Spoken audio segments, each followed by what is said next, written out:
Assalamualaikum warahmatullahi wabarakatuh, teman-teman yang dirahmati Allah Subhanahu wa Ta'ala. Hari ini kita akan membahas sosok yang sedang viral, seorang wanita bernama Kumailah Hakimah. Dulu ia dikenal berhijab dan mengaku hafal Al-Quran, tapi ucapan dan pernyataannya sekarang justru bertentangan dengan keyakinan sebagai seorang muslimah. Di video kali ini, kita akan mengulas lebih jauh tentang Kumailah, termasuk tes hafalan Al-Quran yang dia lakukan. Kabarnya, kalau Kumailah terbukti benar-benar hafal, dia akan mendapatkan hadiah sebuah rumah. Kumailah Hakimah ditantang hafalan Al-Quran oleh mualaf asal Jawa Timur. Jadi, mualaf bernama Hani Kristianto baper sama konten-konten yang dibuat Kumailah. Konten Kumailah dianggap mualaf itu berbeda dengan keyakinannya. Mualaf itu lalu nantangin kemampuan perempuan yang terkenal hafal Al-Quran itu. Kalau mbaknya beneran hafal Quran, saya kasih rumah saya deh. Paling juga cuma berapa surat, tulis akun @hanrististianto_id. Dia juga sindir Kumailah dengan hadis yang anjurin umat Islam buat mengamalkan Al-Quran di kehidupan sehari-hari. Komentar mualaf itu langsung dinotais Kumailah. Terus, Kumailah posting ulang komentar itu sambil menyertakan ijazah resmi. Di situ tertulis nama Kumailah dan deskripsi yang menyatakan kalau dia itu lulus ujian tahfiz Al-Quran program 30 juz. Di ijazah itu juga tertulis status kelulusan Kumailah dari Fakultas Usuluddin, program studi ilmu Al-Quran dan tafsir. Alhamdulillah tahun baru rumah baru. Pernyataan merupakan akad ya. Terima kasih banyak atas kemurahan hatinya, Hanrististianto, tulis Kumailah di caption. Tapi sebelum kita lihat tes hafalannya, terus aku tadi mari belum kita jawab kenali pertanyaan dulu yang siapa kenapa sebenarnya harus Kumailah ini. menghafal Quran itu? Kenapa banyak banget hafalan, anak-anak disuruh hafal? Aku sepakat banget loh. Jadi setiap kali ada orang yang nyamperin aku minta setiap ada orang yang nyamperin aku minta tips buat menghafal Quran, pasti pertanyaan pertama aku, buat apa? Gitu. Kenapa? Gitu. Terus nanti kan dia ngasih alasan-alasan, tapi kenapa harus dihafal? Gitu. Biasanya nggak ada alasan yang sangat rigid gitu, kenapa harus hafal.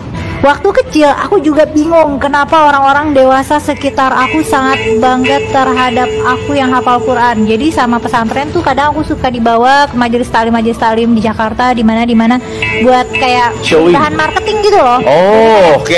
Bahan marketing. Ini di pesantren. Jadi di pesantren aku ada anak kecil hafal Quran nih. Terus kan nanti aku baca Quran banyak. Terus nanti ibu-ibu dan bapak-bapak yang jamaah di situ kayak kagum banget. Nanti aku dikasih bingkisan makanan, dikasih uang jajan. Terus mereka minta doain aku. Ada ibu hamil yang minta dielus perutnya sama aku. Aku yang waktu kecil, aku bingung kenapa orang-orang mengagumi segitunya. Itu betul. Oke. Padahal aku hanyalah anak kecil yang nggak paham apa yang aku baca. Bagus. Itu jujur banget sih. Jadi sekarang kalau ada yang nanya, aku pengen hafiz dong, pertanyaannya buat apa?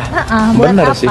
Dan selama ini yang katanya nanti orang tuanya masuk surga atau apa yang katanya hafal Quran, benar nggak ada perintah hafal Quran, itu nggak ada. Tuh. Perintah untuk menghafalkan Quran nggak ada. Ada perintah untuk menjaga, tapi bukan literally menghafal secara verbatim seperti yang aku lakukan. Dan misalnya nanti orang tuanya dapat jubah kebesaran di surga gitu, itu kebanyakan justru dari hadis palsu. Hadis palsu?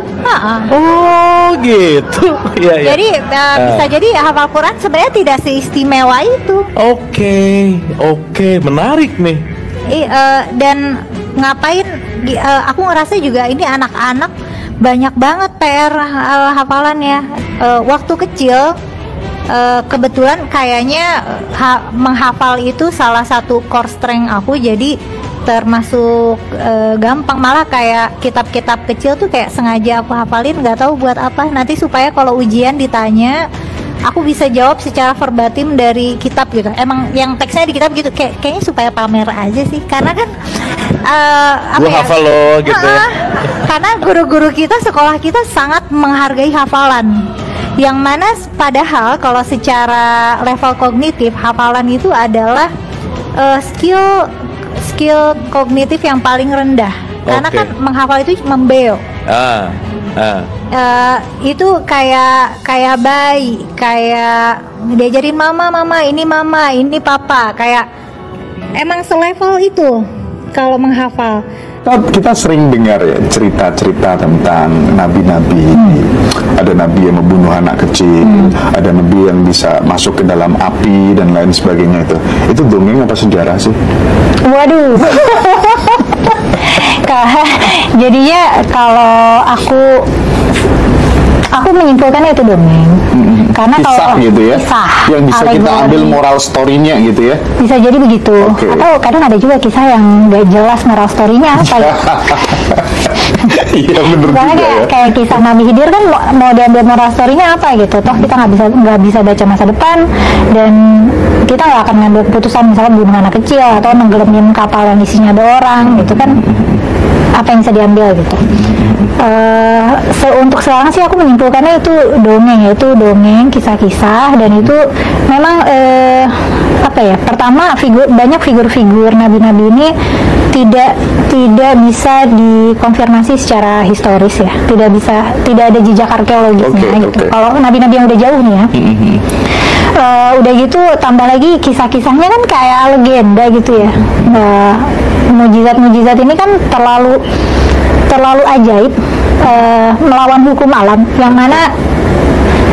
yang namanya melawan hukum alam tuh nggak bisa. Kalau ada hal yang kita sebut melawan hukum alam, itu berarti sesuai hukum alam karena bisa terjadi gitu.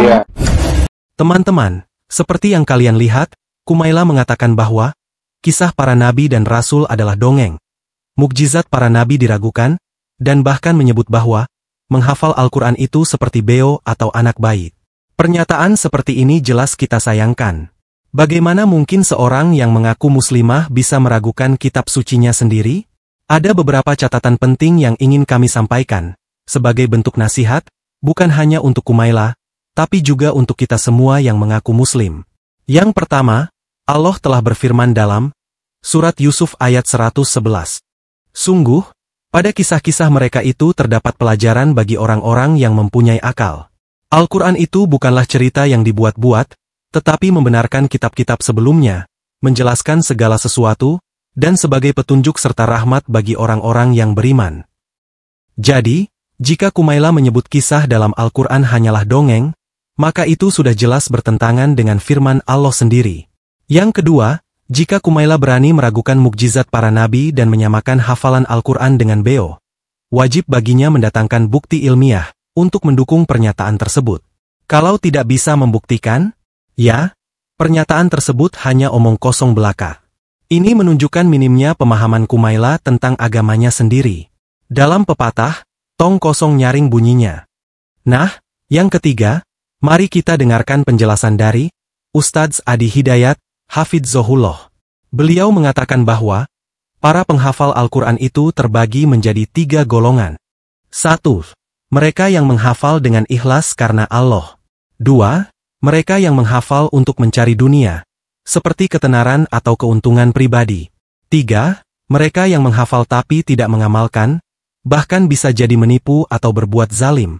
Jadi, tidak semua penghafal Al-Quran itu otomatis menjadi pribadi yang baik.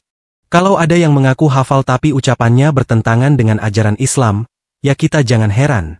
Sekarang, mari kita simak bagaimana tes hafalan Al-Quran Kumaila Hakimah. Apakah benar dia hafal, atau hanya sekedar klaim? ما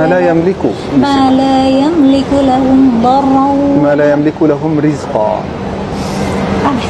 Ini tapi pinter milih soalnya pinter banget. Yang banyak kemiripan. Wa ya'buduna min dunillahi ma la yamliku lakum darra ma la yamliku lakum rizqa. Rizqan minas samawati. Rizqan minas samai wal minas samawati wal ard. Itu di ayat yang lain as-sama, betul. Di sini as-samawati wal ard. Iya, ini banyak varian ya. Udah ya.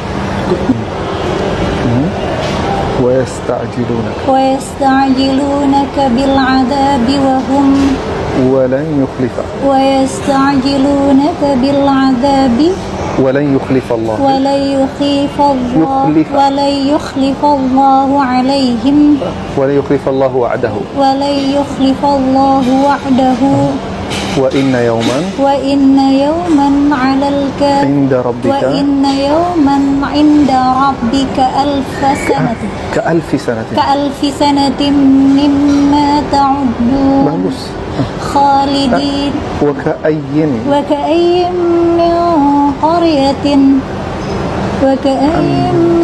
qaryatin atat amlaytu وكأين من قرية أمليت لها وهي خاوية وهي ظالمة